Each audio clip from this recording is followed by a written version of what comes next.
my friends. What an exciting day we had. We had our own little graduation ceremony with a little bit of a party.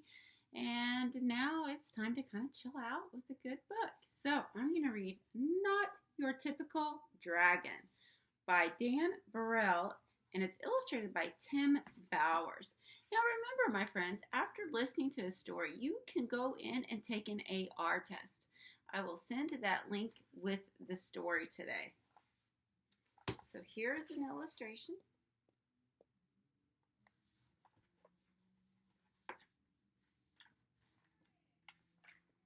Crispin Blaze was born into a proud family of fire-breathing dragons. Every Blaze breathes fire, explained his father. I breathe fire. Your mother breathes fire. Tomorrow, when you turn 7, you'll breathe fire too. The little dragon imagined all the forests he would burn down. He dreamed of all the castles he would destroy. He also considered boiling water to make tea, but he didn't tell his father that part. The next day, Crispin sat among family and friends as a big cake was brought to the table. Who will light the birthday candles? His mother asked. I will, declared Crispin. He could feel tingling inside his tummy. But when he opened his mouth, fire did not come out.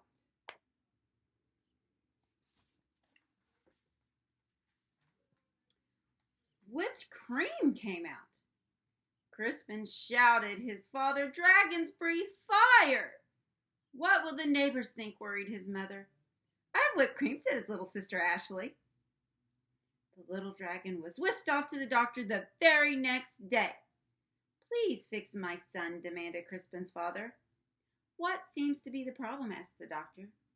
Crispin opened his mouth and breathed, but fire did not come out.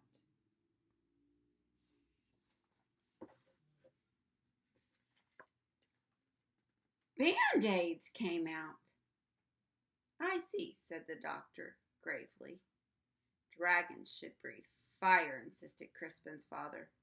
We were low on Band-Aids, mumbled the nurse. The doctor sent Crispin home with medicine. He swallowed 2 teaspoons before going to school. It will help you become a real dragon, said his father with a wink. After school, Crispin joined his first fire-breathing practice. One by one, little dragons aimed their fiery breath at stacks of logs until they burst into flames. Crispin stepped up confidently.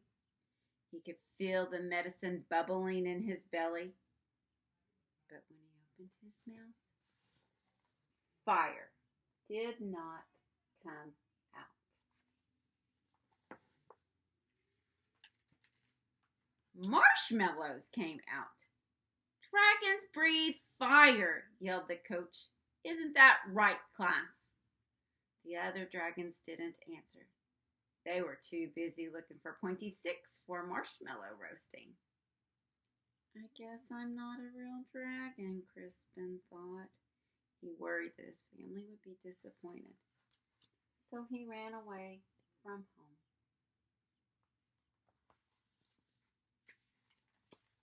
The world can be a scary place for a little dragon who can't breathe fire. Crispin found a dark cave. I'll be a fireless dragon all by myself. I won't bother anyone, and no one will bother me. An hour later, he had a visitor. I am Sir George, squeaked the thin, skinny knight. Show yourself, dragon. Crispin shuffled out of the cave. The thin, shiny knight held up his thin, shiny sword. Do your worst, dragon. Crispin opened his mouth, but fire did not come out.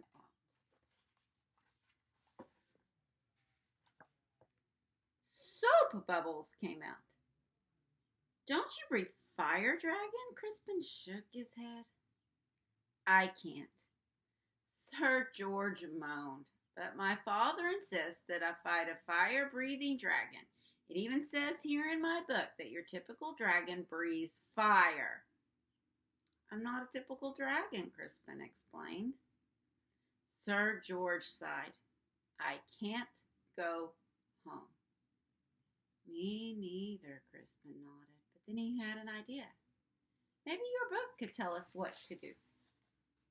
Man, good books are a place to always get information. Night Training 101. Of course, Sir George surged through the pages. It says it's probably your diet. Sir George fed Crispin spicy curry, scorching chili, and blistering salsa. Crispin opened his mouth, but fire did not come out. Red party streamers came out. At least they're the right color, said George kindly.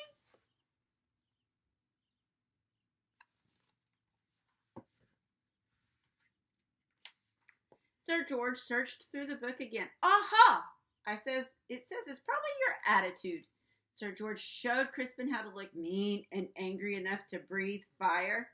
Crispin opened his mouth, but fire didn't come out. Soft, cuddly teddy bears came out. Said Sir George. We may have taken a step backward. It's no use, Crispin sighed. I'm just not your typical dragon.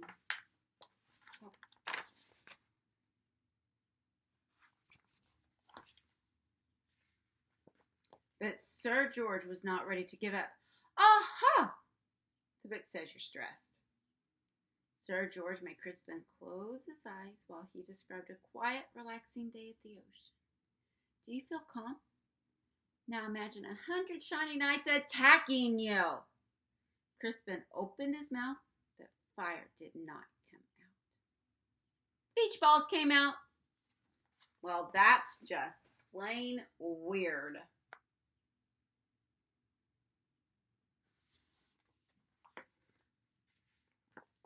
Secretly, Sir George was glad that Crispin couldn't breathe fire.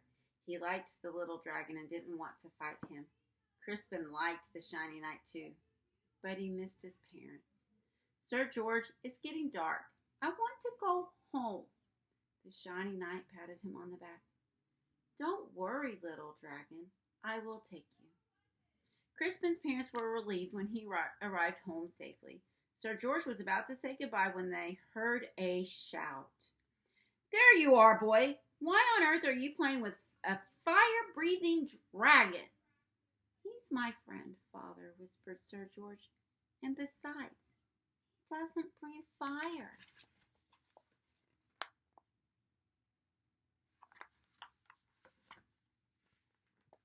Who else is making a connection with today's lesson in Zoom about perseverance also? A dragon that doesn't breathe fire? That's the silliest thing I've ever heard. The shiny man laughed. Crispin's father stormed out of the house. My son is not silly. He may not breathe fire, but I certainly do. Crispin's father let out a powerful spray of flames.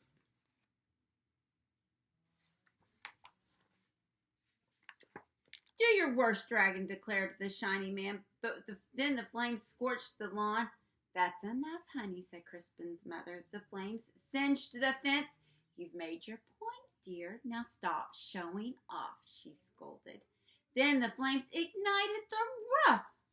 Crispin's father panicked. I can't stop breathing fire. You'll burn our house down, cried his mother. You'll burn down the whole neighborhood.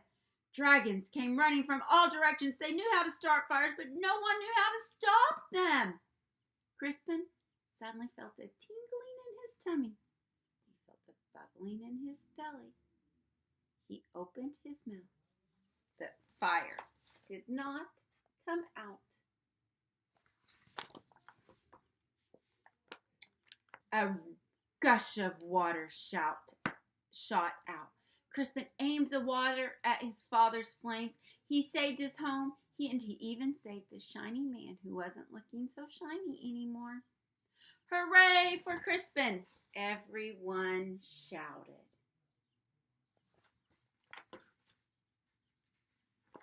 On Crispin's next birthday, there was a big party. Family and friends came from all over the land. Sir George and his family came too. Lots of dragons were dancing. Crispin and his family came too. Crispin stood with his mouth open wide. Fire still did not come out. Music came out instead. Your son, said an old uncle to Crispin's father. He's not your typical dragon, is he? No, replied Crispin's father proudly. My son is something special. And then he jumped up and danced to Crispin's music too. So, my friends, this reminded me of our perseverance lesson today and about how, you just got to keep trying even though it's hard. And that's what Crispin did. So we just got to keep on trying even though it's hard. It's hard for everyone, Miss Lingren. It's hard for Miss Lingren sometimes. It's hard. And today's party for Maddie was perfect because right now it's kind of hard for her too. So you did awesome with your party. She loved it. She cried happy tears because she was very surprised to see all of you and full of love that you shared with her. So don't forget to take your AR test, and I will see you tomorrow. Love you guys.